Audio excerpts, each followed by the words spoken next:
আজকে অঝোর ধারায় বৃষ্টি পড়ছে। সকালবেলা ইচ্ছে হলো একটু চা খেতে যাই মোড়ের দোকানে। যেই ভাবা সেই কাজ। ছাতাটা বগলে করে বেরিয়ে পড়লাম চা দোকানে যাব বলে। চায়ের ঠেকে একটু বসে যেন চা না খেলে হচ্ছেই না। এত বৃষ্টির দিন একটু চা খাওয়ার খুব মন হয়। ঘরে গৃহিণীকে যে বলবো একটু বিরক্ত হবে ঠিকই, দুপুরবেলা তো। তাই বাধ্য হয়ে চলে গেলাম নিজে নিজেই চায়ের থেকে। এই যে সামনে আমাদের রতনদার দোকান, রতনদার চায়ের ঠিক, সমস্ত মানুষের আনাগোনা সেই দোকানে। আমি কমল, এখানে ইলেকট্রিকের ব্যবসা করি। ব্যবসা বলা ভুল হবে, সবার সুখে দুঃখে ঘরে আমার ঠিক আনাগোনা। পাড়ার কাজ, বাইরের কাজ, পড়াশোনা করেছিলাম অনেক দূর, চাকরি হয়নি। তাই এখন পাড়ায় পাড়ায় ঘরে ঘরে ইলেকট্রিকের কাজ করে বেড়াই।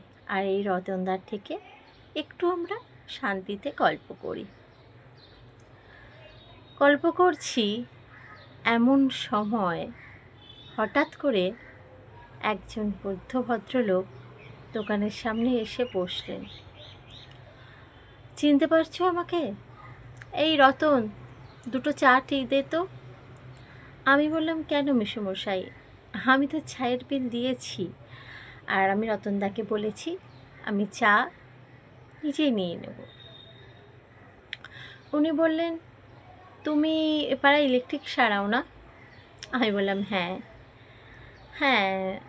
তো সামনে না আমার মেয়ের বিয়ে, তুমি একটু যদি প্যান্ডেল আর ইলেকট্রিকের দিকটা দেখো খুব ভালো হয়। শুনেছি তো তোমার কাজটা খুব ভালো, তুমি বিয়ে বাড়িতে ভাড়াও নাও।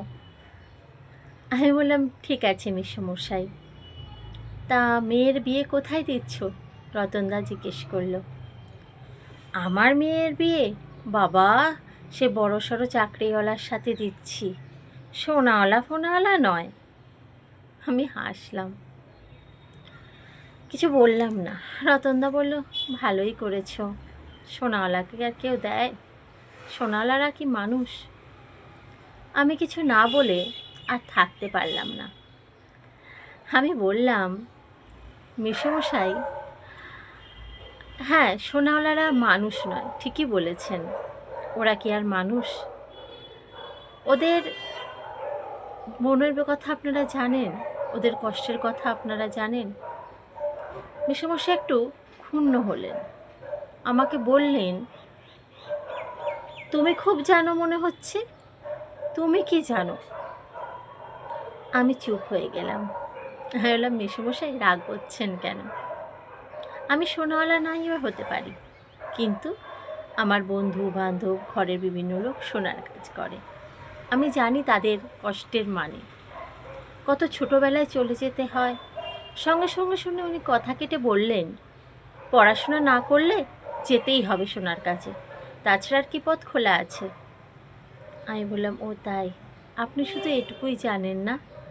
আচ্ছা বলুন তো, সেবারে যখন আপনার মেয়ের পয়সার অভাবে কলেজে ভর্তি হচ্ছিল না, তখন তো পাড়ার বিশু কাকু আপনাকে সাহায্য করেছিল না? হ্যাঁ দিয়েছিল তো, 50,000 টাকা দিয়েছিল। আমি একমুখে হেসে বললাম, উনি কী কাজ করেন? মেসোমশাই মাথাটা নিচু করে বললেন, সোনার কাজ করে। আর তার আগের বারে আপনাদের যখন ছেলে পুলিশের খাতায় নাম লিখিয়েছিল, রাত বিরেতে কাকে ডেকে নিয়ে গেছিলেন? চন্দন দাদুকে, না? তো চন্দন দাদুর ছেলে কী কাজ করে? সোনার কাজ করে, বাইরে সোনার দোকান। সেই রাতে যদি সে ছুটে না যেত, আপনার ছেলেকে বাঁচাতে পারতেন তো? সেটা ছেড়ে দিন, মাসিবার শুনলাম সেবারে কোমরের অপারেশন হয়েছিল, টাকার দরকার ছিল। বিনা নির্দ্বিধায় কমলেশবাবু আপনাকে কত টাকা দিয়েছিলেন? তিনি কি কাজ করেন? সোনার কাজ করেন। শুনুন, সোনাওয়ালারাও না মানুষ। তারা যে ছোকরাগিরি করে, তাদের কিন্তু প্রচণ্ড কষ্ট হয়। এই যে দু হাতে আপনারা ভালো মন্দ খেতে পাচ্ছেন, আপনারা যে সব কিছু করতে পারছেন, তার বেশিরভাগ করটা কিন্তু সোনাওয়ালাদেরকেও দিতে হয়। চাষের জমিতে পয়সা লাগলে ছেলেকে বাইরে থেকে সোনার কাজ পয়সা পাঠাতে হচ্ছে। এই যে এত জমি, এত ঘর বাড়ি সব দেখছেন, সব কিন্তু সোনাওয়ালাদেরই দান। পাড়ার পুজো পার্বণ যখনই হয় তখনই সোনাওয়ালাদের কাছে মোটা মোটা চাঁদা নেওয়া হয়। আর যদি এরা না থাকতো, হতো তো পাড়ার বিশাল বিশাল মণ্ডপ। আমি কাউকে ছোট করছি না, যে চাকরিজীবী সেও কাজের জায়গায় ভালো, যে সোনার কাজ করে সেও কাজের জায়গায় ভালো। আচ্ছা মেসোমশাই, বলুন তো, আপনার মেয়ের যে বিয়ের গয়নাটা গড়াচ্ছেন, সেটা কি লোহার গয়না দিচ্ছেন না তামার গয়না দিচ্ছেন? লোহার কেন দেব, সোনার গয়না দিচ্ছি, একেবারে কলকাতার বড়বাজার থেকে নিয়ে আসছি। ও, তা সোনাটা কে তৈরি করছে? সোনাওয়ালা ছেলের সাথে দিলে পাপ, আর সোনার কাজ করা গয়নাটা পরালে পাপ হয় না।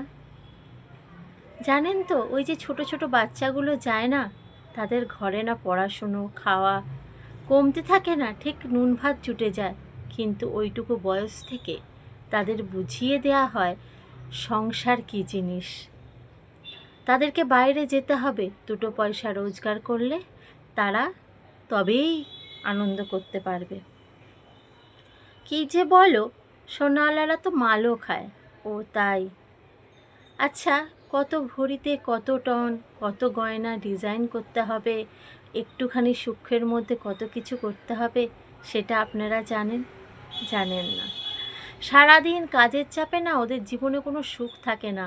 দোকান থেকে ভাত ভাড়া করে এনে খায়, সেই ভাতে না আছে নুন না আছে তেল, তবু ওদেরকে খেতে হয়, কারণ দেশে তার সংসার আছে, তাদের পেট চালাতে হবে। তাদের পুজোয় নতুন শাড়ি দিতে হবে, বাবার নতুন জামা চাই, বাবার গাড়ি চাই। দেশে পয়সা না পাঠালে যে ভাতের হাঁড়িটাও উঠবে না। আর যখন দেশের কোনো অসুবিধা হবে, তখন সেই সোনাওয়ালাকেই ডাকটা পড়ে, একটু সাহায্য কর না, আমার মেয়ের বিয়ে হচ্ছে না, একটু সাহায্য করো না, আমার ছেলে কলেজে ভর্তি হতে পারছে না, একটু সাহায্য করুন না দাদা, আমার সামনে মেয়ের বাবু হসপিটালে ভর্তি। তখন কিন্তু সেই সোনাওয়ালাটা হাসি মুখে আপনাকে দিয়ে দেয়। একটা চাকরিওয়ালার ক্ষেত্রে, একটা অন্য পুঁজিকানার ক্ষেত্রে বা ব্যবসায়ীর ক্ষেত্রে দেওয়াটা কিন্তু অত সোজা নয়। সেই মানুষটারও কষ্ট হয়, দিনের পর দিন ছাড় পোকার কামড় খেয়ে খেয়ে তাদেরও শরীরে যন্ত্রণা এসে যায়, তবু তারা পয়সাটা পায় না ঠিক মতো, উপরে তাদের গালাগালিও খেতে হয়। আপনারা দেখেন সোনাওয়ালারা গালাগাল দেয়, তাই তো, মুখে ওদের বাঁন্ত রা নেই, কিন্তু জানেন কি ওদেরকে কতটা সহ্য করতে হয়? ছোকরা গিরি থেকে সব সময় শেঠের গালাগাল হজম করে করে দিন শেষে যখন তারা ঘরে একটু শান্তির জন্য ফেরে, একটু না হয় তারা খায়, একটু আনন্দ করে, তার সারা বছরটা যে খেটে খেটে মরে, তার খবর কি রাখেন? মেসোমশাই চুপ করে রইলেন, মনে মনে বললেন, তুমি তো সোনাওয়ালা নয়, তাই তুমি বড় বড় কথা বলতে পারছো, দাও না তোমার বোনের বিয়ে সোনাওয়ালার সাথে, বুঝতে পারবে। আমি হাসলাম। আমার বোনের বিয়ে যেখানে হবার হবে, কিন্তু কোনো মানুষকে নিচু করার কোনো মানে হয় না। আজকে কিন্তু শিল্প দাঁড়িয়ে আছে স্বর্ণ শিল্পের উপরেই নির্ভর করে। হাজারদের হাতের অবস্থা দেখলে আপনাদের চোখে কান্না পেয়ে যাবে, হাজার লোকের চোখের অবস্থা দেখলে কান্না পেয়ে যাবে। ঘাড় নিচু করে আপনারা কতক্ষণ বসতে পারবেন? 2-3 ঘন্টা। আর ওরা দিনের পর দিন, ঘন্টার পর ঘন্টা মাথা নিচু করে কাজ করেই যাচ্ছে, কিন্তু কিছু বলে না, কারণ তাদের সংসার চালাতে হবে, পেট চালাতে হবে। তাই দয়া করে ওদেরকে নিচু করবেন না, ওরাও মানুষ, বুঝতে শিখুন। সোনাওয়ালারাও মানুষ হয়, তাদেরকেও ভালোবাসতে হয়। মেসোমশাই কী বুঝলেন জানি না, তিনি দেখলাম আমার কাছে হাত জোর করে বললেন, ভুল হয়েছে আমার সত্যি, কিন্তু আমি যে হাত জোর করে ক্ষমা আমার কাছে চাইতে হবে না। এই যে সোনাওয়ালাদের নামে আপনাদের মনে একটা একটা করে যে তীব্র বিদ্বেষ, তীব্র ঘৃণা জন্মায়, এগুলো একটু দূর করুন। আপনারই কোনো ঘরের ছেলে হয়তো আজ কাজ করছে, আজ মাথা গোঁজার জন্য লড়াই করে চলছে, না খেয়ে পড়ে আছে, আপনারা তো ঘরে মাছ মাংস সব কিছু দিয়ে খাচ্ছেন, একটু খাবারে নুন কম হলে ফেলে দিচ্ছেন বা মুখ শোনাচ্ছেন, নুন বেশি হলে ফেলে দিচ্ছেন, কিন্তু সোনাওয়ালাদের সেই ভাগ্য হয় না। তাকে নুন তেল ছাড়াই খেতে হয়, বা এমনই ঝাল হয় যেটা মুখে দেওয়া যায় না। বছর শেষে তারা বিশ্বকর্মা পুজো, একটু কালী পুজো, তারা একটু আনন্দ করে, করুক না। তাদেরকে আপনারা মাতাল বলেন, তারা কি সত্যি মাতাল? আপনারা তো তাদের থেকেও মাতাল, তাদের নামে অশ্রদ্ধা গালাগালি করেন, কিন্তু যখন তাদেরই পয়সা দিয়ে আনন্দ হয় তখন কিন্তু সেই আনন্দে আপনারা সবাই ভাগ গ্রহণ করেন।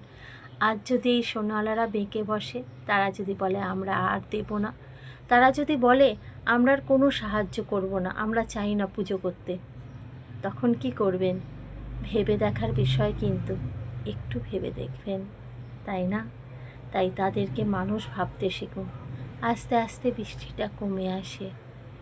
মেসোমশাই ছাতা নিয়ে যাওয়ার সময় বলে, মন দেখো আমার মেয়ের বিয়েটা একটু ভালো করে উতরে দিও। আর তোমার জন্য আমার মনের ভুল অনেকটাই ভেঙেছে। ঠিকই বলেছ, ওদের ছাড়া আমাদের জীবন চলে না, কিন্তু ওদেরকেই আমরা অনেক নিচু করি। আমি হেসে বললাম, মেসোমশাই বট গাছ দেখেছেন? বট গাছ ছায়া দেয়, বট গাছ শান্তি দেয়, কিন্তু যখন বট গাছটা কেটে ফেলা হয় তখন কিন্তু তার দাম কেউ দেয় না। তাই আপনাকে একটা কথা বলছি, এই সোনালারা হলো সেই বট গাছ। এরা যদি না থাকতো আজকে অনেক সংসার, অনেক পরিবার ভেসে যেত। ভেবে দেখবেন একবার, এই যে দুর্গা পুজো, কালী পুজো, বড় বড় পুজো প্যান্ডেল, সবাই আমরা খুব আনন্দ করি, কিন্তু তার বেশিরভাগই আখেরটা আসে কিন্তু ওই খারাপ বদমেজাজি মাতাল সোনাওয়ালাদের থেকে।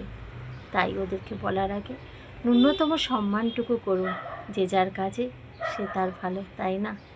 আমিও আর কথা না বাড়িয়ে চায়ের দোকানে পয়সা দিয়ে ঘরের দিকে পা বাড়ালাম। সত্যি আজ যেন নিজেকে একটু গর্ব অনুভব করছি। একটুখানি হলেও যদি মানুষের মন থেকে ভুল ধারণা তৈরি করতে পারি, ঠিক করতে পারি, ভুল ধারণাগুলো যেগুলো তৈরি হয়ে আছে সেগুলোকে তো ঠিক করা যায়। আসুন না আমরা সবাই মিলে এদেরকেও মানুষ ভাবি। নমস্কার।